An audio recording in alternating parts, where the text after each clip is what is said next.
افسوس خبره صدا افسوس خبره دادا چې بعضی وخت کې زما او ستا په عمل کې ریا و نمودی. اخلاص خو یو سیز دی د هغې تعریف ورته کومه چې اخلاص څه ته وایي. دا زما او ستا نه بعضې وخت کې خطا شي چې په هغې عمل کې اخلاص نه وي، یا دنیا څه منفعتی یا غرضی، یا په هغې کې دکاوا او نمود او ریاوی، یا په هغې کې د مالی څه منفعتی، یا په هغې کې د شهرت څه نیت او منفعتی، یا په هغې نیکو اعمالو کې د عزت جمال خلق عزت راکه د هغې څه ریا او نمود او صدا سے شومنٹ پا آگے کی انسان نکل کل نیت اوشی، بس دل تزما استا عمل تباہ و برباد و ختم شی بیا. بس موتا ستڑی او خدای پاک ناراض.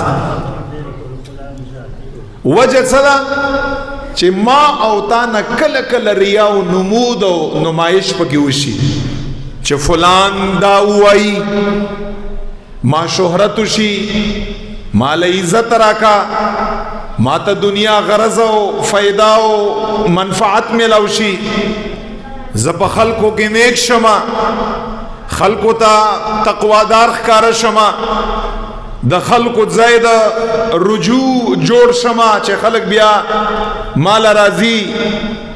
دا یو نیت پکې راشي. بس په دنیا کې خو با په ظاهر باندې ما او تا ته دا سیز حاصلم شي، خلق براته نیک اوم وایي، خلق بزما او ستا په طرف باندې رجوع وم کا، خلق بزما او ستا له دعا د پارم راځي، دنیا به مراته حاصل شي چې څه غرض دی ټیک دا ما او تا به هغه حاصل کړو. خو رسول الله مبارک فرمایي چې په داسې اعمالو باندې په آخرت کې د ستا هیڅ برخه نشته. بس دا دلته ختم شو.